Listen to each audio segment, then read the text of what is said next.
My name is Heather, and I'm a 24-year-old working in an office. Right now, I'm waiting to meet Tim, my date of 3 months. Honestly, it's my first time dating a guy. I grew up in a rural area surrounded by endless farmland. Sometimes it seemed like there were more raccoons around than people. Moving to the city was a shock, with all the tall buildings and busy crowds. My upbringing was quite strict. My dad insisted I focus solely on my studies. About 6 months ago, we had a major disagreement. I argued that, as an adult, I should be free to make my own choices. He didn't budge and said I could leave if I wouldn't listen to him. So I left, asserting my independence. A friend took me to a social event, where I met Tim. Tim, Heather, have you been waiting long? Heather: no, I just arrived. Tim is considerate and attentive, always finding time for our weekly dates despite his hectic schedule. Tim: and then, would you mind turning around for a moment? Tim smoothly took a necklace from his pocket and fastened it around my neck. Heather: it's so beautiful, thank you, I love it. Tim: I'm glad you like it. I was delighted with the necklace Tim gave me. As we parted ways, I appreciated his thoughtful gesture, showing me he cared even on ordinary days. My parents had never allowed me to wear jewelry, and they rarely gave me gifts, even on my birthday. As I admired the necklace, a colleague commented, it might just be from a dollar store. The next day, a junior colleague said to me, really? I can't believe he gave you something from a dollar store, Heather. If I were you, I'd be upset. He's trying to pass off a cheap gift as something special. I was shocked by their comments. I hadn't noticed where the necklace was from, but its cost didn't matter to me. I was grateful for the thought behind the gift. If you're okay with it, then it's fine, she said with a casual shrug. Tim broke up with me over the phone, catching me off guard. We hadn't spoken much lately, and I sensed something was off. He used to be incredibly thoughtful, but for the past 2 weeks, our daily calls and weekend dates had dwindled, and he became increasingly distant. I couldn't understand what was happening, so I tried to reach out to him multiple times.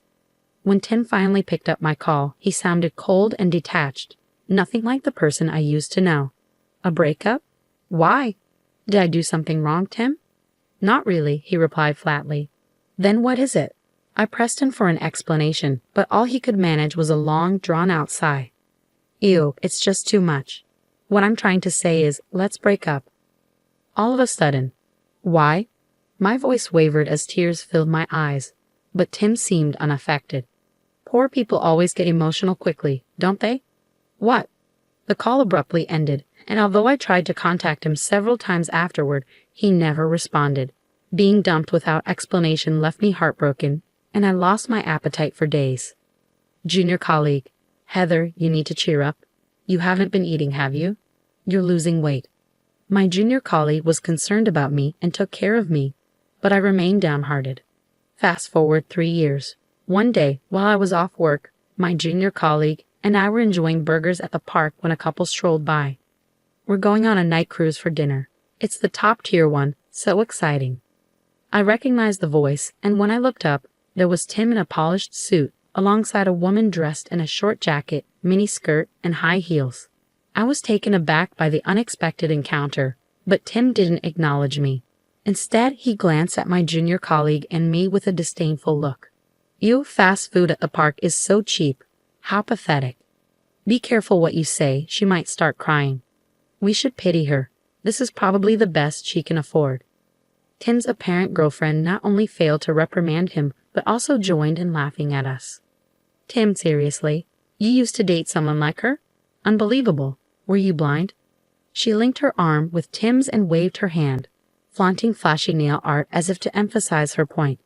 When we first met at a party, I thought she was the reserved type.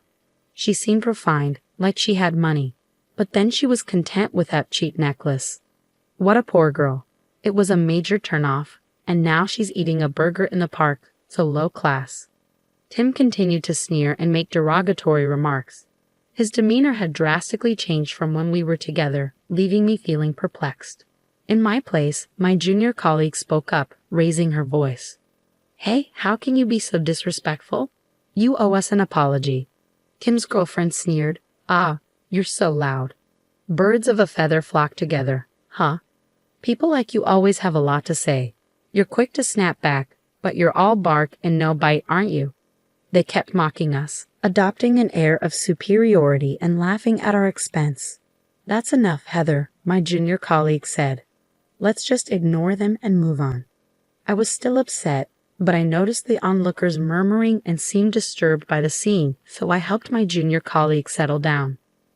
See, you can't even respond. You really are hopeless. Enjoy being poor. You'll never be able to pull off designer brands like we do. What a joke. As I tried to calm my fiery junior colleague, the pair walked away quickly. "Heather, don't you feel upset losing that phony brand couple? Maybe you still have feelings for him." Junior. I shook my head, dismissing the idea. "How about we go on a dinner cruise?" My junior colleague paused for a moment, then asked, "Are their clothes really just knockoffs?" After nodding in agreement, I shared my plan with my junior colleague. "Let's give them a little show." A few hours later, my junior colleague and I dressed up and made our way to the dinner cruise. We joined the line for the popular cruise, where guests could enjoy the city lights from a luxury liner while savoring an elegant dinner. As we approached the line, we saw the same couple from earlier. My junior colleague and I confidently walked past them. "Tim, Heather." Tim waved dismissively when he spotted us. "What's up? Lonely and broke? Did you miss me so much you changed clothes and followed me here?" "Sorry, I'm not interested in dealing with you." Next to him, Tim's girlfriend joined in the laughter. "Girlfriend, are you feeling that desperate? Too bad you can't get a ticket now. Even I had a hard time snagging these." She waved the tickets with a grin. "Guess you'll have to miss out." My junior colleague, in a playful mood, pulled out our tickets from her purse. "Junior, those must be just regular tickets, right?" Heather had no trouble getting express tickets, even on the same day. "What? Not just express tickets, but the top-tier premium suite tickets. Aren't those worth several $1,000s?" Seeing their shocked expressions, my junior colleague couldn't help but grin. "Well, good luck with the clue." With my junior colleague by my side, both of us grinning, we breezed past the long line and made our way to the express gate. "Why? What's up with your friend, Tim? She's not just some ordinary woman, is she?" 3 years later, our unexpected encounter was as unpleasant as the day we parted ways. "Haha, I'm shocked. I knew you were struggling, but you're still at rock bottom." Pathetic. Breaking up was definitely the right move. Tim, momentarily taken aback, glanced at me, my junior colleague, and the burgers we were enjoying, then sneered. "Wait, Tim, you used to date someone like this? Unbelievable. Were you blind?" The woman linked her arm with Tim's and waved her hand adorned with flashy nail art as though fanning herself. "At first, I thought she was reserved when we met at that party. She came across as a foodie, which made me assume she was wealthy, but she was thrilled with that dollar store necklace. What a poor girl. It was such a letdown. And now she's munching on a burger at the park, so low class." Tim continued to sneer and hurl awful comments. His demeanor and behavior were drastically different from when we were dating, leaving me somewhat perplexed. My junior colleague spoke up on my behalf. "Hey, how can you be so rude? You should apologize right now. Ew, you're so bothersome. You really fit in with your friend. People like you always have a lot to say. Sure, you snap back quickly, but at the end of the day, you're just all bark and no bite." They kept looking down on us and laughing with a condescending attitude. "That's enough, Heather. Let's just pay them no mind," said my junior colleague. While my junior colleague was still visibly upset, I noticed people around us whispering and looking uncomfortable, so I tried to calm her down. Look at you. You can't even respond. You're truly hopeless. Enjoy being poor. It's clear you'll never afford designer clothes like us. What a shame." As I was settling down my fiery junior colleague, the pair briskly walked away. "Heather, aren't you bothered by losing out to that couple of phonies? Maybe you still have feelings for him." Junior. "No," I shook my head, signaling that her assumption was incorrect. "Would you like to go on a dinner cruise?" My junior colleague was momentarily surprised and asked, "Wait, are their clothes really fake?" Once I nodded, I shared my plan with her. "Let's put on a little display." A few hours later, after my junior colleague helped me get ready, we made our way to the dinner cruise. There was a long line for the sought-after cruise, where guests could enjoy city lights from a luxury liner while savoring an elegant dinner. When my junior colleague and I spotted the couple from earlier in the line, we walked right past them. "Tim, Heather. Tim dismissively waved his hand when he saw us. What's going on? Broken and lonely? Miss me so much you decided to follow me and even change your outfit? It's not going to happen.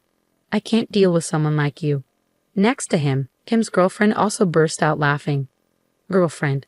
Did you miss him that much? Too bad you can't get a ticket now. Even I struggle to snag this one. She waved her tickets, grinning smugly. Too bad for you. My junior colleague, still in good spirits, reached into her purse and pulled out our tickets. Junior. Those must be just standard tickets, right? You had a hard time with those. Heather, on the other hand, can easily secure express tickets, even on the same day. What? Not just express tickets, but the top-tier private suite tickets. Aren't those worth several $1,000s? Seeing their astonished expressions, my junior colleague smirked. Good luck waiting in line. With my junior colleague grinning beside me, we skipped past the long line and headed to the express gate. What is going on? Tim, who is she? She's not just some ordinary person, is she? 3 years later, this unexpected run-in was as unpleasant as the day we broke up. Wow, I'm amazed. I knew you were struggling, but you really haven't moved on. You're still pathetic. Breaking up with you was definitely the right decision. Tim, momentarily taken aback, glanced at me, my junior colleague, and the burgers we were eating, then sneered. Really, Tim? You dated someone like her? I can't believe it. Were you not paying attention? His companion linked her arm with Tim's and waved her hand, showing off flashy nail art. When we first met her at a party, she seemed modest. I thought she was a food expert and assumed she was wealthy. But she was pleased with a necklace from the dollar store. How pitiful. It was such a disappointment. And now she's eating a burger in the park, so low class. Tim continued to sneer and hurl insulting remarks. His demeanor and attitude had drastically changed from when we dated, leaving me feeling somewhat puzzled. In my place, my junior colleague spoke up, raising her voice. Hey, how can you be so disrespectful? You owe us an apology. You're irritating. You and your friend, you're so loud. People like you always talk back quickly, but in the end, you're just all bark and no bite, right? They continued to belittle us, laughing with an air of superiority. That's enough, Heather. Let's just ignore them, my junior colleague said. Despite my junior colleague still being upset, I noticed the people around us whispering and looking uncomfortable, so I tried to calm her down. Ha, look at that, you can't even respond. You're truly hopeless. Enjoy being poor. It's clear you'll never afford designer brands like us. What a shame. As I soothed my fiery junior colleague, the pair left in a hurry. Heather, aren't you bothered by losing out to that pair of phummies? Maybe you still have feelings for him. Junior, no, I shook my head, dismissing her suggestion. Would you like to go on a dinner cruise? My junior colleague paused for a moment and then asked, Wait, are their clothes really fake? After confirming my nod, I laid out my plan to her. Let's put on a show for them. A few hours later, after getting dressed up with the help of my junior colleague, we headed to the dinner cruise. The line was long for the popular cruise, where guests could admire the city lights from a luxury liner and enjoy an elegant dinner. When we spotted the same couple from earlier in the line, my junior colleague and I confidently walked past them. Tim. Heather. As Tim noticed us, he waved his hand dismissively. What's going on? Lonely and down on your luck. Did you miss me so much you followed me here and even changed your clothes? It's not happening. I can't handle someone like you. Kim's girlfriend joined in the laughter. Did you regret it that much? Too bad you can't get a ticket now. Even I had trouble getting this one. She waved her tickets triumphantly. Better luck next time. Meanwhile, my junior colleague, brimming with cheerfulness, pulled out our own tickets from her purse. Junior. Those must be just standard tickets, right? Heather can easily score express tickets, even on the same day. What? Not just express tickets, but the luxurious private suite premium tickets. Aren't those worth several $1,000s each? Noticing their astonished expressions, my junior colleague gave them a cheeky grin. Good luck waiting in line. With my junior colleague by my side, we skipped past the long line and made our way to the